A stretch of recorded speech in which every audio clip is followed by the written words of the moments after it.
la flemme de tout là, ça me saoule. Je me sens molle. C'est pour ça que j'aime bien les grasses mat, mais pas trop. Parce que quand je fais trop une grasse mat, quand je me réveille, je suis bonne à rien, j'ai la flemme de tout. Bon allez, il faut se motiver. Je vais faire mon gainage. Il pleut. On est mi-avril. J'en ai marre. Tapis de sport. Téléphone. On va mettre. Commencer à activer la musique. Spotify.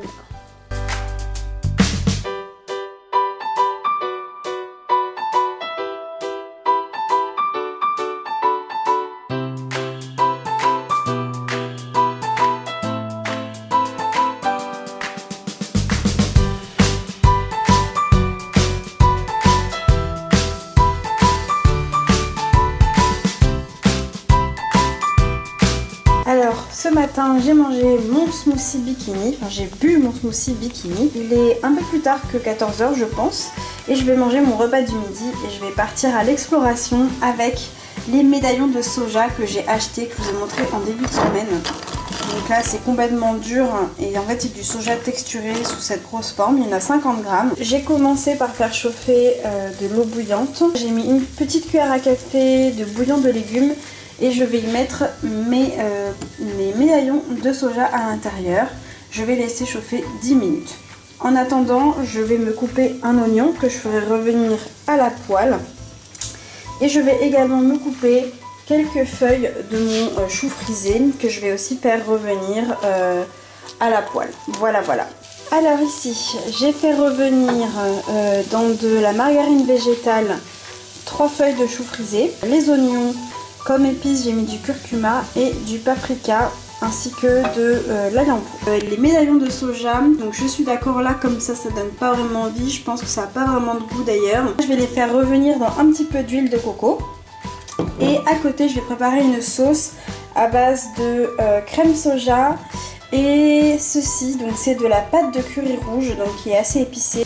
Voilà où on en est, ça ressemble vachement quand même en termes d'allure à du poulet ou un truc comme ça. Après j'ai versé la sauce sur mes petits médaillons de soja qui sont en train de s'imprégner. Je vais passer à la dégustazione. Et voilà ce que ça donne. Franchement ça a l'air trop bon. Je suis actuellement en train de déguster et franchement c'est pas mal. C'est pas mal. L'idée que j'aime derrière, c'est que ça se personnalise complètement en fonction de la sauce qu'on fait quoi. Pour vous montrer la texture, voilà, pour les gens qui sont en manque de viande, ça peut être intéressant. Ça concrètement, ça apporte des protéines, mais nutritionnellement parlant, ça apporte pas de nutriments, pas de vitamines. C'est pour ça qu'il faut toujours l'associer avec autre chose. C'est pour ça que je me suis fait du chou frisé à côté avec des oignons. J'aurai l'occasion, comme j'en ai plein d'autres, de tester avec différents goûts. Bon, en dessert, je me suis clairement laissée tenter. Je me suis fait un bowl cake.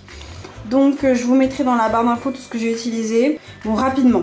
40 g de farine de sarrasin, une cuillère à café de levure sans gluten, 5 g de cacao en poudre non sucré, 10 g de copeaux de noix de coco, 90 ml de lait de soja, une demi-banane dedans pour avoir des morceaux de banane, donc qui n'est pas écrasé, hein. J'ai vraiment mis des morceaux de banane, et 2 carrés de chocolat noir à 75%. Au-dessus, je vais me mettre une belle cuillère à café de purée d'amande. Ça, c'est la vie, les gars. Vegan, c'est sain. Franchement c'est sain, honnêtement. La farine que j'ai mis c'est de la farine sans gluten. C'est du sarrasin, ça apporte plein de bonnes choses. Le chocolat il est noir, donc franchement ça va.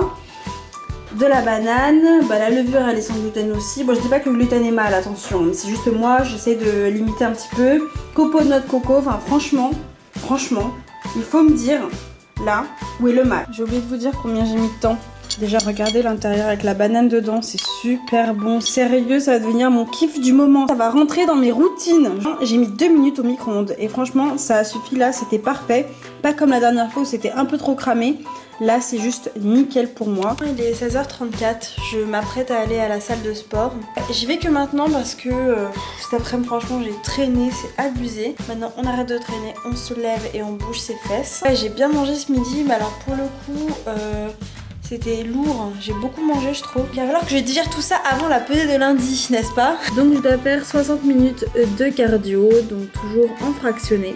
Le renforcement, les 2 premiers exercices, comment vous dire, Ce sont les exercices que je déteste, clairement. Je viens de rentrer de la salle, j'ai pris ma douche. Ma séance a donc duré 1h30. Clairement, j'ai mouru, hein. Je pense que ça, c'est quand même assez clair, n'est-ce pas? Je suis contente. Les crab crunch, franchement, ça a été.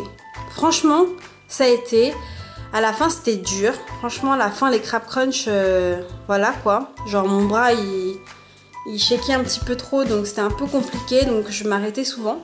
J'ai fait tous les crab crunch. L'exercice en fait où j'arrive pas vraiment, j'ai trop de mal, c'est les pompes et après les rotations sur le côté. Je sais pas faire une vraie pompe, je sais pas descendre jusqu'en bas, j'arrive pas en fait. Ouais, j'ai fait la première série en mode normal, j'ai modifié du coup l'exo pour les 2 autres séries, j'ai fait des pompes sur les genoux. Et une fois que j'avais fait les pompes sur les genoux, en fait, j'ai basculé en faisant du gainage en fait de chaque côté. Donc à chaque fois j'ai fait 20 secondes de gainage latéral. En fait, vous faites, c'est position abdos, donc sur une Swiss ball. Donc la Swiss ball, c'est la grosse balle en caoutchouc que vous pouvez voir dans les salles de sport. Et en fait, il fallait se mettre en position abdos, donc avec les coudes sur la balle, quoi. Il faut faire des va-et-vient. Il ne faut pas bouger le reste du corps, en gros, mais vous avancez un peu les coudes et vous descendez, vous avancez, vous revenez. Donc la balle glisse légèrement et ça fait vachement bosser les abdos. Ça aussi, c'était assez chaud. En fait, comme je fais du gainage déjà tous les matins, c'est vrai que tout de suite, dès qu'il y a d'autres exos de gainage, ça fait beaucoup de gainage dans la journée. Donc clairement, c'est vrai que des fois, j'ai un petit peu de difficulté. Et le dernier exo, ça va, moi je l'aime bien cet exercice, ça me fait bosser les triceps. Voilà ce que j'ai fait à la salle. Et avant, j'avais fait 1 heure de cardio quand même, il faut le spécifier. Je pense que ce n'est pas anodin. J'ai réussi à choper la wifi, donc du coup, je regarde des vidéos YouTube en même temps. Et ça passe beaucoup plus vite. J'ai bien mangé quand même, hein. Ce midi 4h là, hein. Vous avez tout vu dans les images, n'est-ce pas? Ce soir, je vais manger léger. Je vais me faire une soupe parce que j'ai mon potimarron qui commence à être un petit peu... Il y a un côté là, il y a un petit morceau, il y a un peu de moisissure. Donc je vais couper ce morceau là. Et je vais me faire une soupe. Donc je vous montrerai rapidement comment faire une soupe avec du potimarron. C'est la chose la plus simple au monde, concrètement. Vous n'avez même pas besoin d'éplucher le potimarron, quoi. Juste bien le laver avant. J'ai commencé par couper mon potimarron en 4 et j'ai enlevé à l'aide d'une grosse cuillère l'intérieur de chaque quartier. Maintenant, je vais couper ça en petits morceaux pour que ce soit plus facile après dans le mixeur. Et je vais plonger ça dans l'eau bouillante et laisser cuire jusqu'à ce que ce soit tendre. Le potimarron est cuit, il a cuit hyper rapidement en fait. En termes de quantité d'eau pour l'instant, j'ai mis que ça. Il reste encore tout ça et je vais ajuster au fur et à mesure. Donc là voilà, j'ai rajouté un petit peu d'eau jusqu'à avoir la texture qui me convenait. Et voilà le résultat, franchement rien de plus simple. Du coup j'ai bien mis de la crème de soja, de la pâte de curry, de l'ail en poudre, du curcuma, un peu de noix de muscade et du sel. Bon appétit, je vais me prendre un petit bol de ça et un petit peu de salade que je me suis faite hier midi. À demain, le jour 13 du Bikini Challenge est terminé. Demain, dernier jour de la 2e semaine. Je suis ravie, je vous fais des gros bisous et je vous dis tchuss!